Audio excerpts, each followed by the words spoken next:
to the David67 Celtic News YouTube channel. Today's video going to be a preview of tonight's game against St Mirren at Celtic Park. Quite a vital game for Celtic to get themselves back on form and success to maintain or extend their 5-point lead at the top of the Scottish Premiership.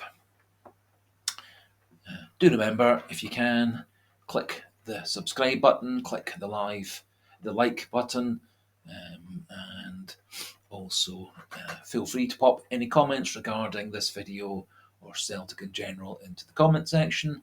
And remember also a free trivia question each day in the community section.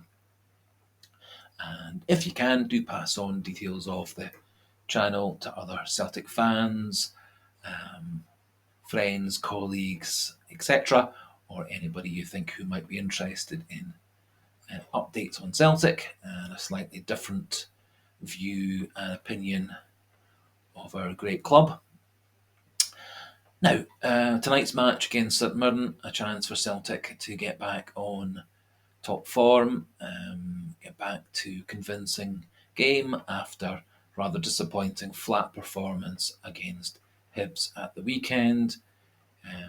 It did appear that a lot of Celtic's players were having a bit of a hangover in terms of physical and mental energy after the Atletico Madrid match. And also it does appear that maybe Brendan Rodgers doesn't have the same faith in a few of the summer signings as he does in players he knew from before, such as Forrest and Johnston and Turnbull. However, I do feel that this game against St Mirren and the game at the weekend against Ross County are great chances for Rodgers to do a little bit of rotation, give a rest to a few of our players who played game in, game out and committed tons and tons of energy and commitment to the club, such as Kyogo, O'Reilly and Maeda. And this also gives a chance to give a few of our new, younger, less experienced players a chance to cement their places on the bench. And also, I think it's important, as I've said before, with us potentially losing quite a number of players off to the Asian Cup at the start of 2024, which could have many of our squad players and first team players away for 5 or 6 weeks. I think it's important that we do blood a few of the players who are currently backups. Now, looking at quite a few different newspaper sites, internet sites, pundit sites, Celtic fan sites, and YouTube channels, there's a feeling that Brendan Rodgers is actually going to stick to the same team that started against Hibs at the weekend, meaning Paulo Bernardo continuing in place of Rio Itati. I think it's a perfectly reasonable thing to do. I personally would go with Tomoki Iwata and pushing Carl McGregor up beside Matt O'Reilly. I think McGregor does a very good job for us in his more defensive withdrawn role, but I think his best games for Celtic and the ones where he is most able to influence the game are the ones where he's a little bit further forward, which does allow him to go box to box and be more of a threat in the final third. And we do have a lot of great Celtic victories and rescuing draws thanks to Cal McGregor, such as our last game against St Mirren at the end of last season, or his wonderful goal against Aberdeen late in the game that gave us a 1-0 win. Whoever gets the choice to replace Hatate up until early 2024, I think Rodgers should, if he can, stick to that player as much as he can. to allow that player to fully bed in, be it Bernardo or Iwata.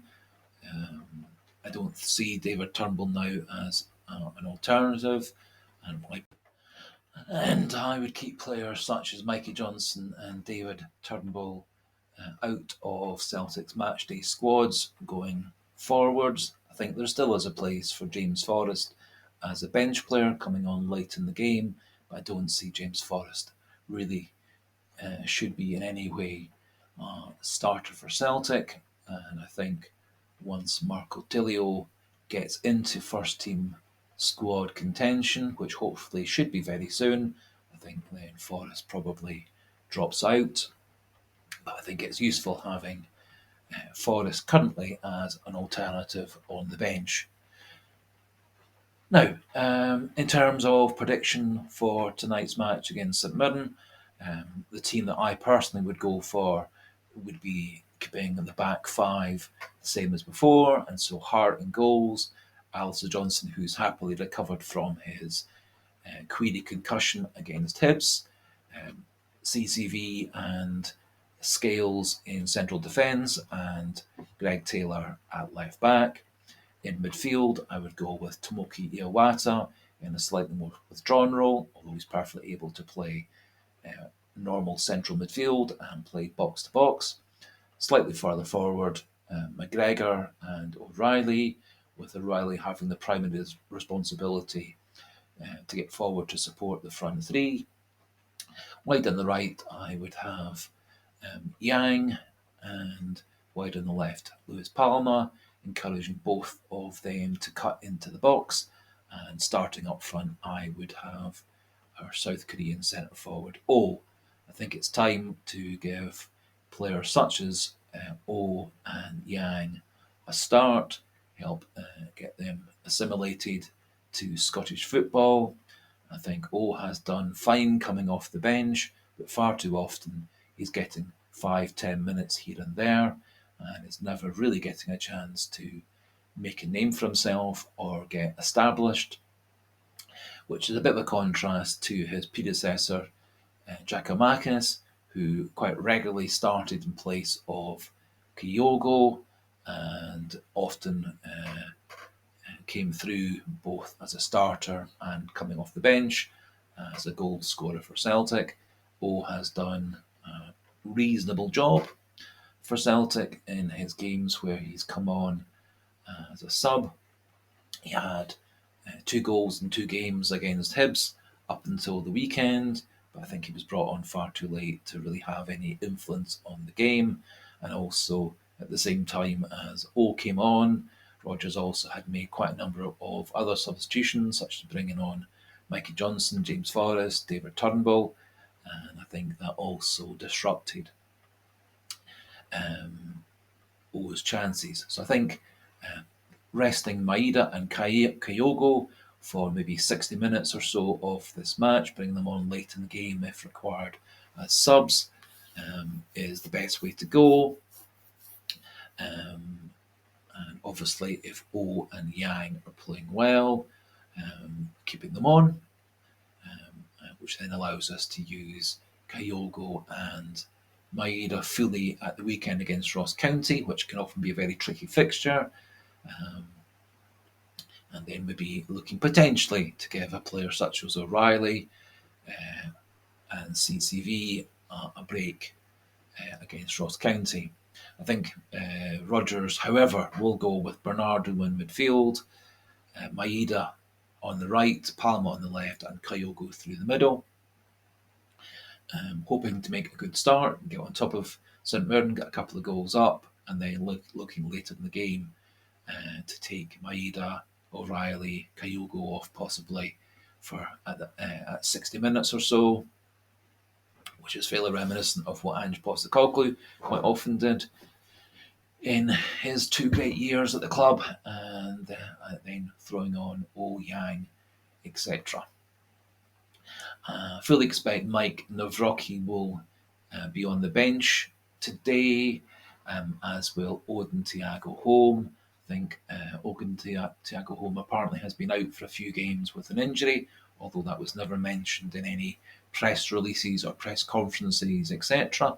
However, that appears to be the case, and I think Nawrocki is probably at the stage where bringing him on for 15-20 minutes at the end of the game tonight helps get his match fitness back to normal, as he could well be a very useful player for us alongside CCV, maybe also trying Liam Scales sometimes at left back to give Greg Taylor a rest. These are all good options, I think, for Celtic going forward. In terms of tonight's result, I would predict a 3-0 win. I think Celtic have looked stronger and stronger and more safe at the back. Hibs had really only one proper chance against us at the weekend, which happily they managed to sky well over the bar. Joe Hart has looked good when he's been called into action. Really had no chance with the goals against Atletico Madrid, and touching wood, it's been quite a number of games since there was ever really any kind of harem scarum moments with Joe Hart in goals.